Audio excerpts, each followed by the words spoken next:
Que a graça do Senhor repouse sobre o coração de todos nós, que viemos aqui para adorar o Deus Pai, o Deus Filho e o Deus Espírito Santo. E agora nós acabamos de cantar sobre Jesus, sobre a sua posição na glória celestial. E nós vamos então prosseguir nos estudos que temos feito nos domingos à noite, no livro de Atos dos Apóstolos, e hoje nós vamos tratar basicamente do registro que Lucas faz do ministério do apóstolo Pedro. Até o capítulo de número 8, e bastante o capítulo 8, nós vimos todas as situações vividas pela Igreja de Deus e a presença inevitavelmente desagradável de Saulo. Saulo foi um homem mau, mas aqui no capítulo 8 nós encontramos o confronto deste Jesus que nós adoramos com este homem mau. O próprio Saulo, cujo nome é também Paulo, vai acabar dizendo que ele foi o principal dos pecadores. E justamente o principal dos pecadores é que foi alcançado pela graça de Deus. Não é maravilhoso pensar que o poder de Jesus Cristo dá de 10-0 em Paulo, ou em qualquer homem que se anteponha diante da graça de Deus? Não há pessoa que não possa ser transformada pelo Evangelho. E nós devemos dar graças a Deus, porque um dia Jesus entrou na nossa vida e nos fez novas pessoas. Atos 9, 32. E diz Lucas: passando Pedro por toda parte, foi também visitar os santos que moravam em Lida. Encontrou ali certo homem chamado Enéas, que havia 8 anos jazia de cama, pois era paralítico. Pedro lhe disse: Enéas, Jesus Cristo cura você. Levante-se e arrume a sua cama. Ele imediatamente se levantou. Todos os habitantes de Lida e da região de Saron viram Enéas e se converteram ao Senhor. Em Jope havia uma discípula chamada Tabita, ou Tábita, nome este que traduzido é Dorcas. Ela era notável pelas boas obras e esmolas que fazia. Aconteceu que naqueles dias ela adoeceu e veio a morrer. Depois de a lavarem, puseram o corpo num quarto do andar superior.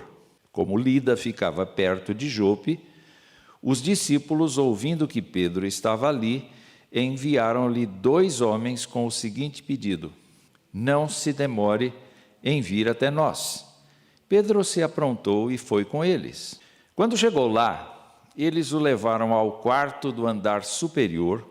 Todas as viúvas cercaram Pedro, chorando e mostrando-lhe túnicas e vestidos que Dorcas tinha feito enquanto estava com elas. Mas Pedro mandou que todos saíssem.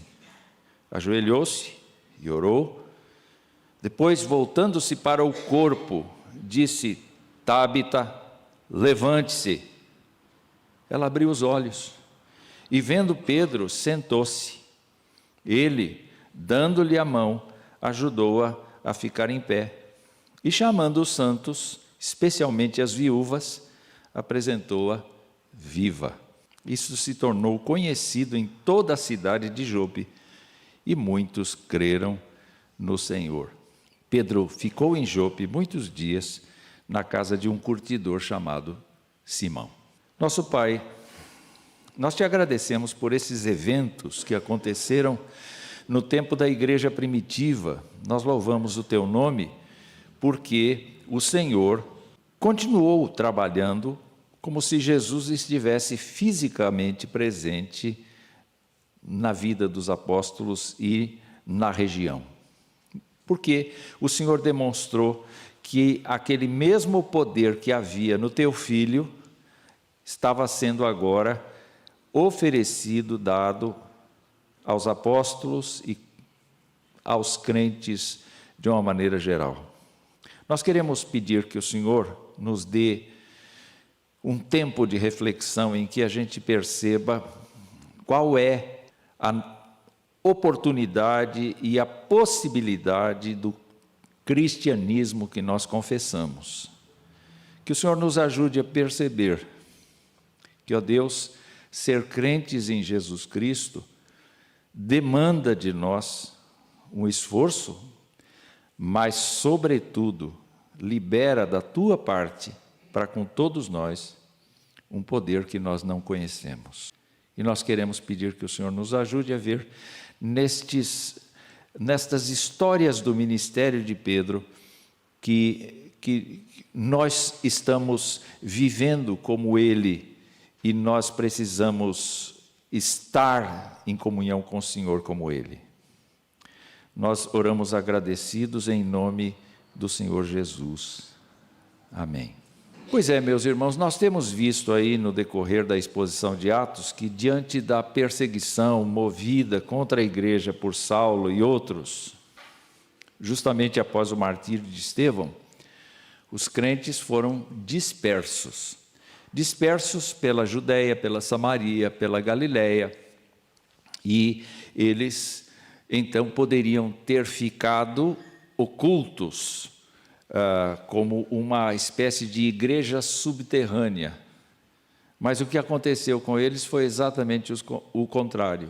À medida que eles avançavam, eles não escondiam que eram crentes. Eles não escondiam que eles tinham recebido a Jesus Cristo no seu coração. Eles não tinham dúvidas a respeito da graça de Deus para com eles, e eles não tinham vergonha de comunicar que eram crentes. Se fosse necessário, eles iam para mais longe. O fato é que eles não esconderam a sua fé. E nós temos o relato aqui do capítulo 8, dizendo que o diácono Filipe, evangelizou a Samaria, a cidade de Samaria, e depois daquele encontro com o eunuco, provavelmente ele se achou na beira da praia, no mar Mediterrâneo. Aquela curvinha que faz no mapa, não é? Justamente aqueles lugares por onde Jonas havia passado, tentado fugir do Senhor, por exemplo. E aquela região foi evangelizada. Então nós temos um relato histórico dizendo que os apóstolos e alguns crentes ficaram em Jerusalém. Os apóstolos não saíram de Jerusalém. Eles, com toda certeza, foram guardados pelo Senhor com o propósito de que a igreja mãe permanecesse sólida. Os demais foram sendo levados pelo próprio Deus por meio da perseguição para outras regiões. Mas os apóstolos, eventualmente, quando viam que algum lugar estava prosperando, eles iam ali, e assim como aconteceu a presença do Espírito Santo na vida dos judeus em Jerusalém, nós vamos encontrar esses mesmos fenômenos acontecendo, o Espírito Santo tomando conta em Samaria, e o Espírito Santo indo, nós vamos ver mais adiante, na próxima exposição, a casa de Cornélio e assim por diante. Quando olhamos para esta situação, nós vemos então os crentes aumentando as congregações. Não havia uma denominação, não havia uma bandeira, haviam casas onde as pessoas convictas do Evangelho se reuniam. E os historiadores bíblicos se referem à igreja como esta comunidade de crentes, independentemente do lugar onde estavam. Então, a igreja que estava em Lida, a igreja que estava em Jope, a igreja que estava em Jerusalém, e assim por diante. Era a igreja crescendo. Justamente neste momento da história, nós percebemos uma remexida entre as autoridades que havia naquele tempo. Por exemplo, o sumo sacerdote Caifás foi deposto e em seu lugar foi colocado outro. Pôncio Pilatos foi transferido, foi levado embora para Roma e em seu lugar veio outro. Nós encontramos Herodes sendo substituído por um dos seus filhos e nós vemos Tibério César sendo substituído por Calígula. E esses imperadores romanos queriam que o seu nome fosse lembrado como uma divindade. O resultado é que em Jerusalém o imperador romano quis que a sua pessoa fosse exaltada. Então os judeus se distraíram com estas coisas e pararam de perseguir a igreja. É por isso que Lucas diz que a igreja tinha paz por toda a Judéia, Galiléia e Samaria. Os perseguidores estavam ocupados porque eles também estavam sendo perseguidos e maltratados agora. O fato é que esta pausa de paz permitiu então que os apóstolos começassem a sair e a supervisionar, como Jesus Cristo havia mandado, as igrejas que iam sendo formadas. Porque os apóstolos tinham a autoridade conferida pelo Senhor Jesus Cristo para cuidar da sua igreja.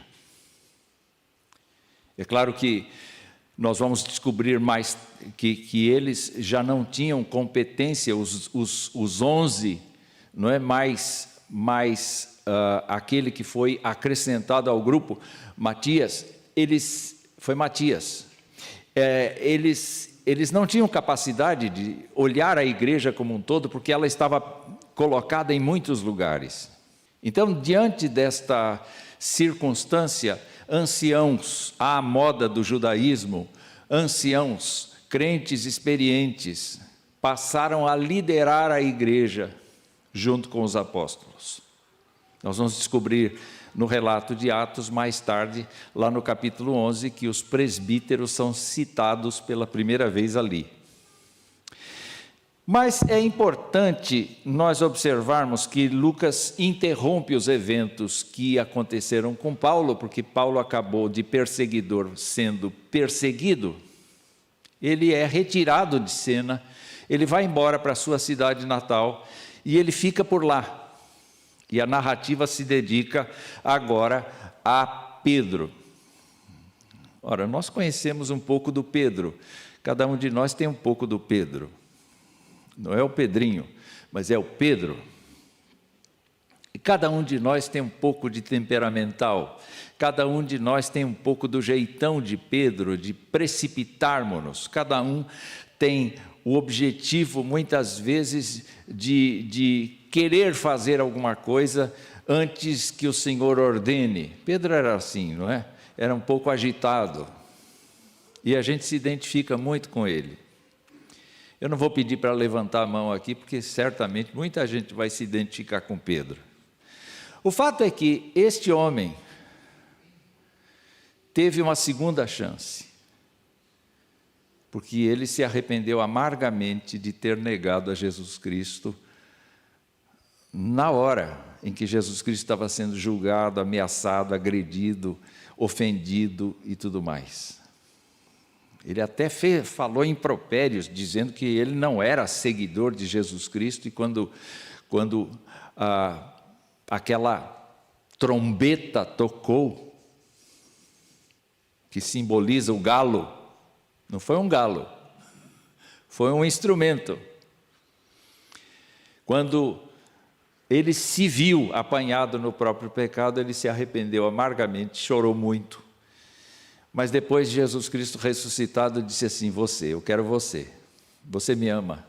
Perguntou 3 vezes para Pedro, e Pedro ficou até encabulado, assim: eu amo, então eu quero que você apacente as minhas ovelhas. Ou seja, Pedro foi o discípulo que mais provou da misericórdia de Deus. Mas o interessante de Pedro também é que ele foi uma das pessoas do círculo mais próximo de Jesus. Pedro tinha um irmão, o André. Não este André. E não foi André um dos que ficava no círculo menor com Jesus. Era Pedro, Tiago e João. Então Pedro foi uma das pessoas que viu Jesus Cristo atuar muitas vezes no círculo fechado. Foi Pedro que assistiu à transfiguração. Foi Pedro que foi procurar notícias da ressurreição de Jesus na sepultura dele. Pedro, então, tem uma história profunda com Jesus Cristo e de perceber Jesus Cristo como Filho de Deus. Há uma situação em que Jesus pergunta para os seus discípulos: como é que as pessoas pensam a meu respeito? E eles foram citando os profetas do Antigo Testamento e tudo mais. Entretanto, vocês pensam o quê? E Pedro, pedindo a palavra, disse: tu és o Cristo, o Filho do Deus vivo. E Jesus olhou para ele, deve ter sorrido nessa hora. Deve ter sorrido nessa hora, ou quem sabe dado uma gargalhada, não é? Porque Pedro acertou. Pelo menos numa coisa Pedro acertou. E Jesus disse assim: olha, não foi carne e sangue quem te revelou, mas meu Pai que está nos céus. Pedro tinha recebido uma revelação para dizer que Jesus Cristo era o Filho do Deus vivo. Então, esse conjunto de coisas forma este homem. Ele acaba sendo um líder nato do corpo apostólico e ele então sai em ministério. O texto diz que ele passa por toda parte. O que é que ele vai fazer nesta peregrinação dele? Ele vai ensinar, ele vai contar para as pessoas tudo o que ele viu a respeito de Jesus Cristo. Ele vai firmar a fé dos crentes por onde passar, com o objetivo de dar para eles toda a base do que ele mesmo presenciou. Ele disse: eu sou testemunha ocular de que Jesus Cristo ressuscitou. Então ele era um testemunho extremamente forte para os crentes de todos os lugares. Então, quando olhamos para este relato, nós vamos verificar que ele então passou por uma cidade que fica mais ou menos uns 45 quilômetros de Jerusalém. Lida. Ela existe até hoje, não com este nome. Lida. E ali, entre os crentes, havia, provavelmente ele era crente, havia um homem que não podia andar fazia 8 anos, estava paralisado. Podia ser uma pessoa querida, podia ser uma pessoa do grupo, podia ser uma pessoa que tinha crido em Jesus Cristo, mas o fato é que ele estava enfermo e isto chamou a atenção da igreja e certamente Pedro não foi para lá, para Lida, na seguinte expectativa: venham aqui 3 horas da tarde do sábado, porque Deus vai curar todas as enfermidades. Eu acho que Pedro não fez assim. Pedro foi e disseram: tem um irmão nosso aqui que está passando muita necessidade, vamos lá. Vocês podem perceber que Jesus Cristo muitas vezes não perguntou para o doente se ele precisava ser curado, se ele queria ser curado, etc, etc. Mas, muitas vezes, Jesus Cristo viu gente correndo atrás dele e dizendo: Jesus, filho de Davi, tem misericórdia de mim.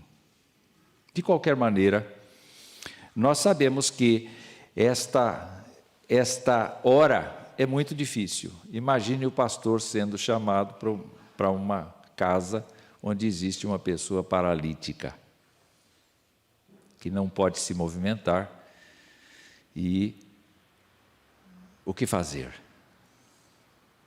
O que fazer? Em paralelo a isto, a gente percebe pelo relato, então, que esse evento com Enéas ficou absolutamente conhecido de toda a região, não apenas de Lida, mas ficou conhecida de toda a região de Saron, toda a região do litoral. Uma faixa de 80 quilômetros, mais ou menos, ficou sabendo de Enéas. E, meus queridos irmãos, ali, vizinho, 20 quilômetros adiante, tinha uma mulher notável, crente em Jesus Cristo, que era focada na caridade cristã, que era uma mulher dedicada às viúvas. E por conta disto, ela tinha meios próprios. Alguns comentaristas entendem que ela era solteira, mas ela tinha um ministério junto com as viúvas, porque as viúvas eram um núcleo da população muito grande até, por conta da situação dos homens, indo para a guerra, eventualmente, indo para trabalhar longe, enfim, várias motivações diferentes, e as mulheres perdiam seus maridos. O fato é que ela ajudava essa gente. E aí, então, o texto nos diz que ele foi chamado às pressas, porque o sepultamento de uma pessoa naquele tempo era muito rápido. Não era igual à Covid, que nós assistimos aqui, milhares de pessoas sendo sepultadas horas depois do óbito. Não era assim, mas era quase isso. Era muito rápido, no mesmo dia. No mesmo dia que a pessoa falecia, provavelmente as pessoas já eram sepultadas. Vai para lá. E o pedido era: não se demore em vir até nós. E Pedro diz, a Bíblia, que ele se aprontou rapidamente, que ele se aprontou e foi com eles. E quando chegou lá, o levaram para o quarto onde o corpo da Dorcas estava lavado e esperando para ser sepultado. O que fazer? Nós entendemos que a morte leva. Nós entendemos que com a morte tudo se encerra. Não é assim? Mas não.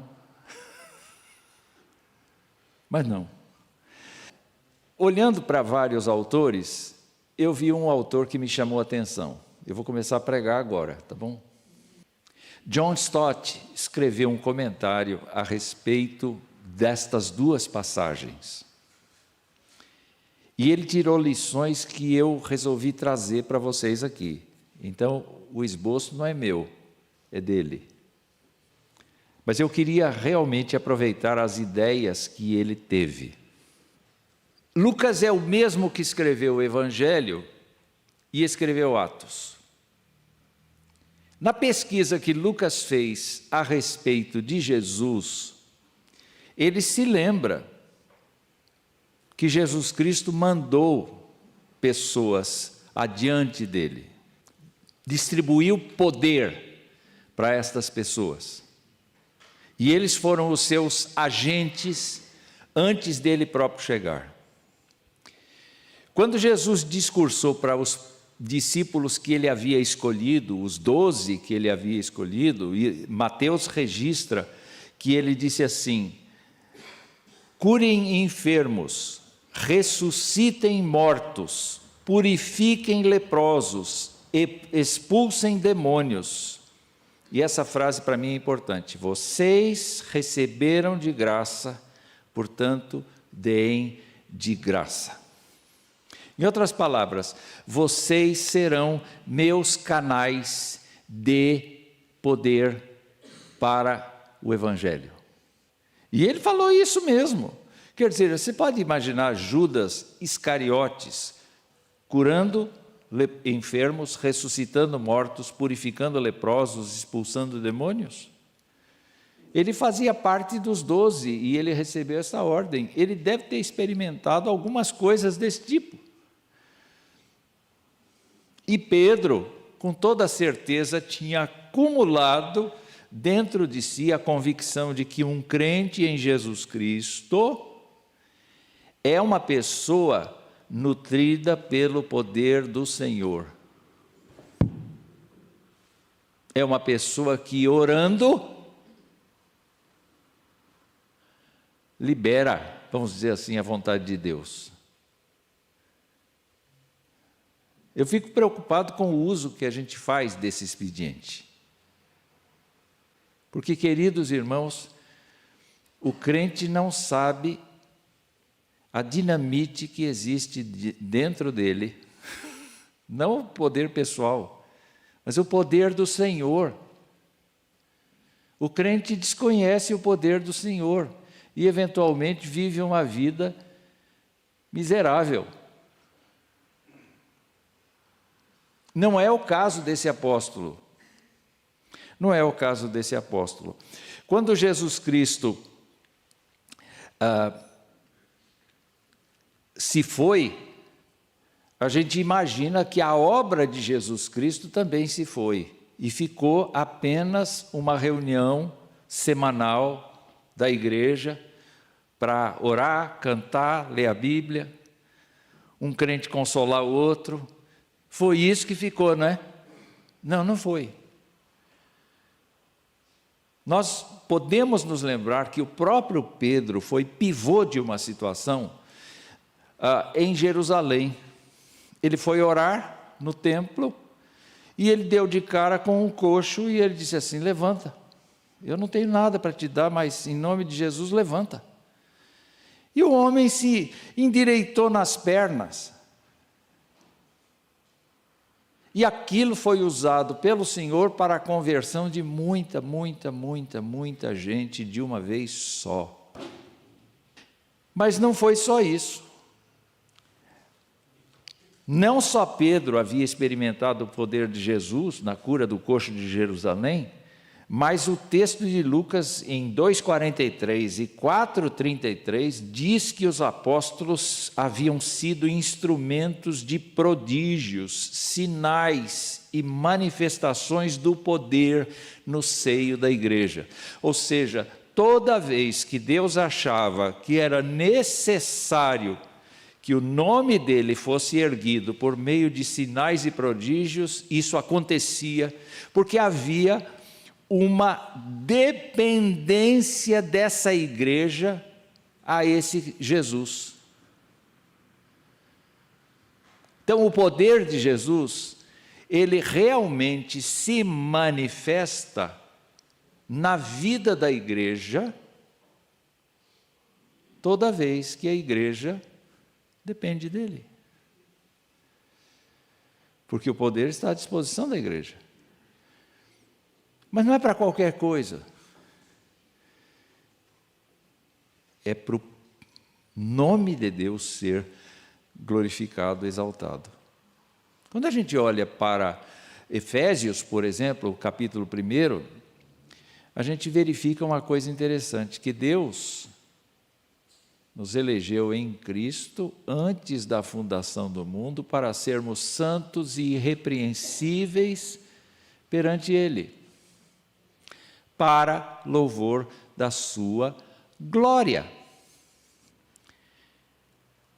Se Deus nos chamou, se Deus nos fez pessoas perdoadas, tratadas pelo seu Santo Espírito, seladas por sua graça, foi para a gente viver uma vida religiosa ou para a gente viver imersos no poder de Jesus Cristo? Acontece que nós temos muitas distrações. Os crentes, de modo geral, e eu estou envolvendo aqui pastores e envolvendo presbíteros, todas as autoridades eclesiásticas, a gente se distrai muito com coisas desta vida. E a gente não experimenta o que é o cerne do Evangelho, que é a pessoa do Senhor Jesus Cristo e o poder que dele emana. Eu acho que o pastor está saltando da cadeira aqui, não é? Por conta disto, eu estou dizendo o quê? Que a igreja deve se pentecostalizar nos moldes que... Não, não estou falando disso, não. Eu estou falando da gente saber com quem a gente está lidando. O apóstolo Pedro estava cheio do Espírito Santo de Deus. Ele errou mais vezes. Gálatas vai mostrar que ele teve uns erros, umas quedas ali. Mas, meus queridos irmãos, vamos observar então o que aconteceu com Pedro. Primeira coisa que aconteceu com Pedro: ele seguiu o exemplo de Jesus. Vocês se lembram que 4 homens levaram um homem paralítico para Jesus, abriram o espaço no telhado da casa e botaram o homem lá dentro? Pois é, Pedro estava ali. E ele viu Jesus Cristo dizer assim: levanta, pega o seu leito e vá para casa. John Stott nos mostra que Pedro chegou para Enéas e disse o quê? Enéas, Jesus Cristo, não eu, Jesus Cristo cura você. Arrume a sua cama, levante-se e arrume a sua cama. O que eu percebo aí? Eu percebo que um crente precisa aprender a seguir o exemplo do Senhor. O que o Senhor fez? O Senhor cuidou, o Senhor tratou com pessoas, o Senhor amou pessoas. É certo que o Senhor tinha um discernimento das pessoas que nós não temos. Mas o Senhor não curou só a gente que acabou seguindo, não. Se vocês se lembrarem, o Senhor curou 10 leprosos de uma vez, só um voltou para dar graças a Deus. Ele teve muita gente que recebeu o benefício e caiu fora. Mas a prontidão do Senhor em abençoar acabou sendo copiada por Pedro. A gente precisa aprender a copiar a prontidão do Senhor Jesus em ajudar os outros. Se vocês lembrarem do caso de Dorcas e lembrarem que Jesus Cristo teve um caso semelhante, porque houve um mestre em Israel que disse assim: a minha filhinha está morrendo, vem logo para a minha casa. Ele disse: eu estou indo. Fica firme que eu estou indo. E Jesus Cristo foi. Houve lá um problema com uma senhora que tinha fluxo de sangue, a comitiva parou, atrasou tudo. Jesus Cristo nem ligou para o atraso, ele foi em frente e chegaram para Jairo e disseram assim: tua filha já morreu, não incomode mais Jesus não. Aí o próprio Senhor Jesus disse assim: calma. Vamos lá, não perca a sua fé. Não perca a sua fé. Como é que Jesus estava pensando? Ele é o dono da vida, ele é o dono da morte, ele pode todas as coisas. O Pedro deve ter ficado embasbacado, mas o interessante é que chegaram lá, tinha o grupo das carpideiras, as choradeiras profissionais, tinha um bando de gente ali. Jesus Cristo disse que saiam fora. Todos, quero todos fora. Você pai, você mãe, você Pedro, você Tiago, João, entrem comigo. E ele chega na menina e ele então fala com a menina. Talita, cumi. Pedro deve ter falado em aramaico assim: Tabita, cumi. Copiou, não é? Ele copiou, só mudou uma letra. Mas o que ele fez? Jesus diz: saiam todos, fiquem só os meus. O que Pedro fez? Saiam todos. Ele copiou. Por que ele precisava que todos saíssem? Porque ele não tinha o poder e ele sabia disso. Quem é que tinha o poder? Jesus. Então, eu quero deixar com vocês esta primeira perspectiva aqui. Crentes em Jesus Cristo copiam o seu Senhor, seguem o exemplo do seu Senhor, andam pelo seu Senhor, percebem as necessidades dos outros pela força do seu Senhor, não andam por si mesmos, não andam pela lógica dos seus raciocínios. Eu quero lembrar vocês que Deus sempre insistiu nessa tônica: o meu justo viverá por fé. Então, Pedro seguiu o exemplo de Jesus, e isso é uma credencial de um verdadeiro apóstolo. Segundo lugar que eu gostaria de mencionar é que Pedro não usou poder humano. E nós não temos que lidar, como crentes em Jesus Cristo, com poder humano. A manipulação das pessoas, o uso das máquinas administrativas, governamentais, é claro que são expedientes que podem ser legítimos. Um crente tem que recorrer à justiça quando ele é injustiçado, eu não tenho dúvida disso. Um crente deve fazer esforço no sentido de que a sua integridade física, a sua integridade moral sejam respeitadas, não tenho dúvida disso. Existem mecanismos sociais que fazem isso, mas o crente não trafega só por aí. Muito mais do que trafegar por aí, o crente trafega na graça de Deus, no poder de Deus. Quando você pega um boletim da nossa igreja, você vê uma série de pessoas que estão ali carentes. Não é verdade? Está mencionado ali a razão do porquê a pessoa está carente. E quando você pega aquela lista, qual é a sua atitude? Algumas atitudes podem ser assim descritas rapidamente. Coitado, faz tanto tempo que está nesse tratamento, gente. Ai, que dó. Segundo jeito.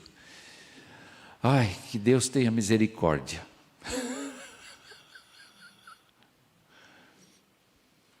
É um segundo jeito de fazer. Um terceiro jeito de fazer. Ai, o pastor tinha que fazer alguma coisa. Esse boletim está ficando cada vez maior, porque a necessidade das pessoas está aumentando, a lista não acaba. Mas se a gente dissesse assim: Senhor dos Exércitos, Deus meu,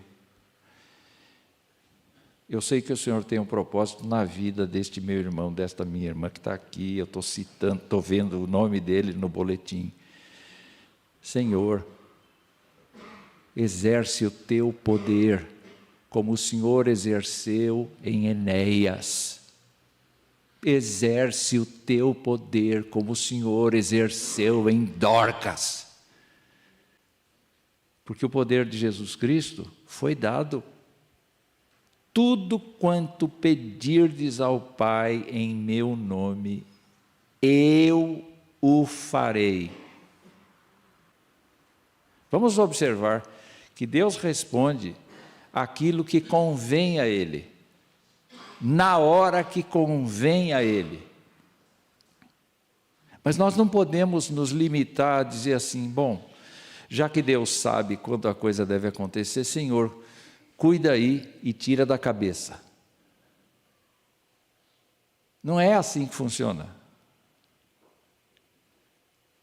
É em todo tempo nós partilharmos desta graça soberana do Senhor sobre as vidas.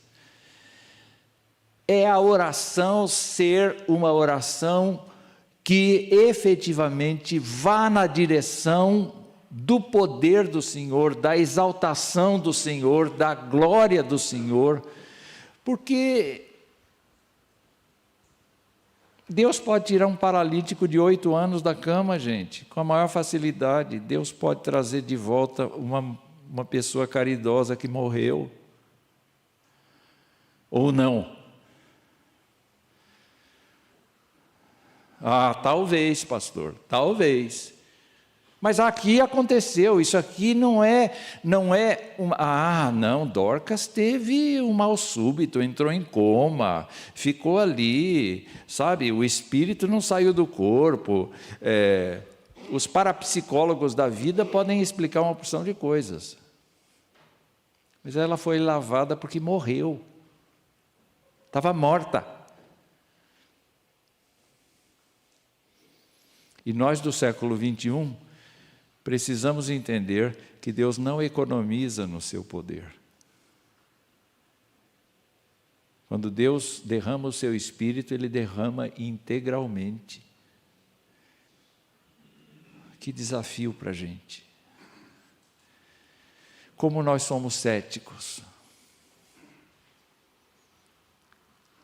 Como nós somos incrédulos.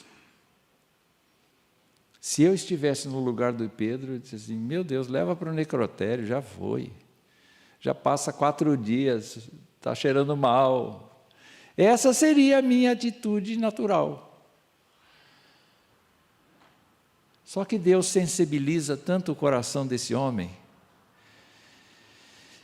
E ele diz, saiam todos, eu quero ter paz com Deus aqui agora, eu quero conversar com Ele. E ele se sente tão encorajado de imitar Jesus, que o poder de Jesus Cristo vem. Não vem para conforto de Pedro, não vem para sucesso de Pedro. Vem porque dali vai surgir muita conversão. Vocês estão percebendo? Deus usa sinais e prodígios para que o seu povo cresça. A outra coisa que eu vejo aqui, vi que o poder de Jesus foi assim. Pedro declarou a Enéas, Jesus Cristo cura você, e vi que ele falou para Dorcas, que Pedro ajoelhou-se e orou antes de falar com Dorcas. Quais são os sinais que estes eventos provocam? Meus irmãos, os sinais são os seguintes.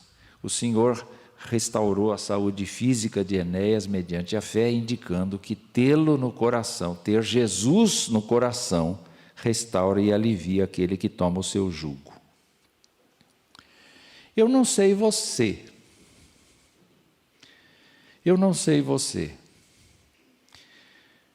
mas nós muitas vezes confundimos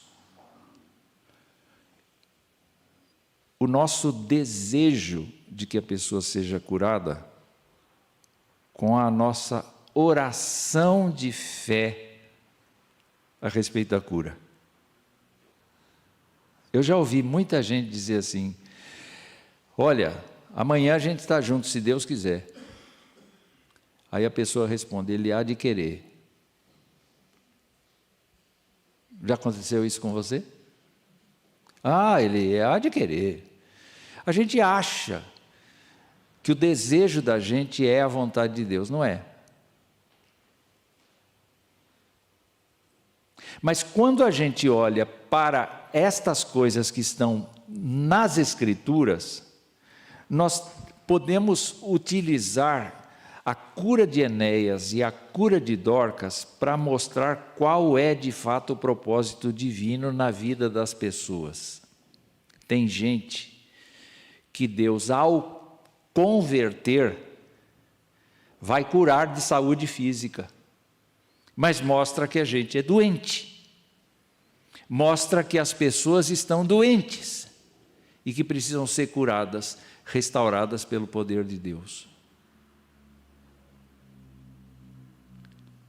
Mas o sinal de Dorcas mostra que as pessoas estão mortas e precisam ser ressuscitadas pelo poder de Jesus Cristo.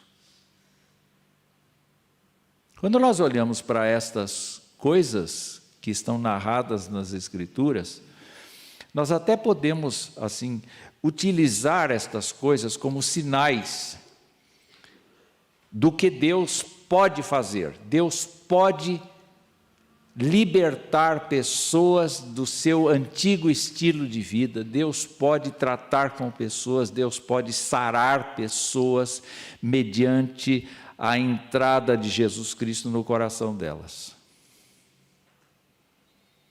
E talvez esta tenha sido a experiência de alguém aqui.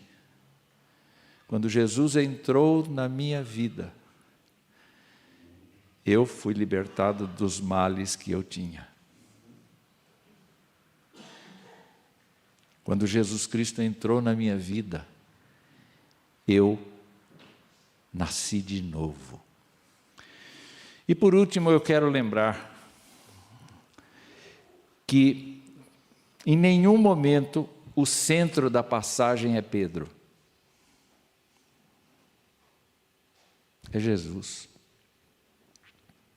Enéas, Jesus Cristo te cura.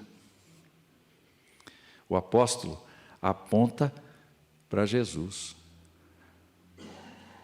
No caso de Dorcas, a gente tem Pedro imitando Jesus. Tábita, levanta. Mas nós sabemos que quem fez a obra foi Jesus Cristo, porque Pedro não fez sem antes orar, sem antes estar plenamente certo de que isso era a vontade de Deus. O resultado desses dois eventos, meus irmãos, que são extremamente grandes para nós, é que todos os habitantes de Lida e da região de Saron viram Enéas e se converteram ao Senhor. Calvino disse assim: todos não são alguns. São todos. Você imagina o poder de Jesus Cristo transformando os corações das pessoas por conta de um homem paralítico de 8 anos. Vocês viram a utilidade do sinal? Em outras palavras, o texto não está ensinando a gente a orar para que Deus dê um carro novo a cada ano.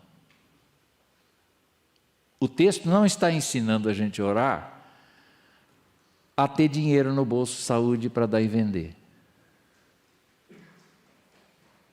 O texto está mostrando que a gente deve procurar o bem, a glória de Jesus no nosso ministério. E a ressurreição de Tábita, meus irmãos, diz o texto que isso se tornou conhecido em toda a cidade de Jope e muitos creram no Senhor. Muitos não são todos, mas houve conversão profunda por conta desta mulher que voltou a viver e continuou a auxiliar as viúvas que tanto choravam por sua morte. Onde eu quero levar vocês nesta noite? Eu quero levar vocês a pensarem que se nós fomos salvos não para nosso conforto pessoal. Não foi para nosso conforto. Não foi para a gente ter paz em relação ao futuro e certeza do céu. Foi para a gente trabalhar. Foi para a gente testemunhar. Foi para a gente viver um estilo de vida completamente diferente do estilo de vida que a sociedade tem. Porque é algo imerso no poder de Deus. Pensem só, a promessa bíblica nos diz que Jesus Cristo morreu na cruz, ressuscitou dentre os mortos, ascendeu aos céus, onde está reinando até que o último inimigo seja colocado por escabelo dos seus pés. Mas no lugar dele veio o Espírito Santo, que não é inferior a Jesus, é igual. E ele veio habitar na nossa vida. E ele não veio apenas trazer paz para nós, ele veio trazer a si mesmo para nós e o desígnio de Deus para a vida da igreja. Então não há barreiras para o Senhor atuar. A única barreira que a gente cria é a nossa relação com Ele. O apóstolo Paulo falou que a gente pode entristecer o Espírito, que a gente pode apagar o Espírito. E eu queria que a gente saísse daqui não olhando o Pedro defeituoso, mas olhando o Pedro vaso de Deus para a sua geração. E eu queria convidar vocês a serem vaso do Senhor nesta geração. Vocês não imaginam o que Deus pode fazer por meio de vocês. Vocês não têm a mínima ideia do que o Todo-Poderoso pode fazer.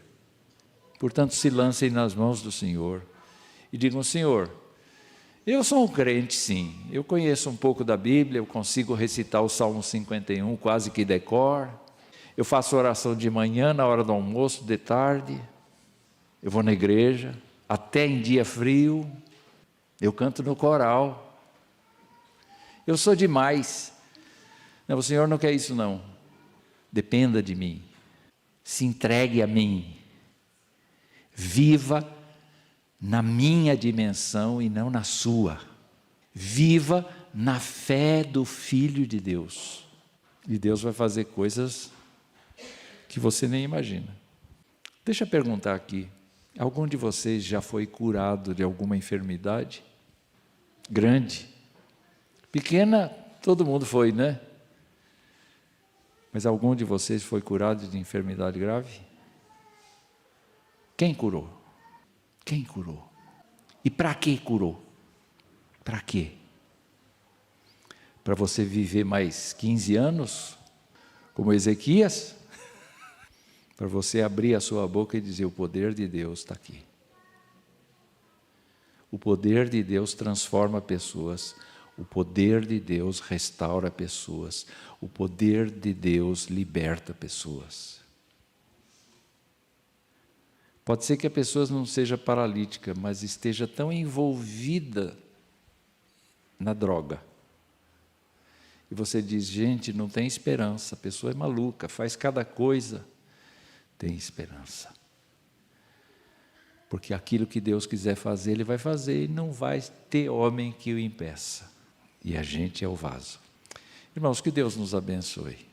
Que Deus nos leve a pensar seriamente em como é que a nossa vida cristã está hoje. E que Deus nos dê sua graça.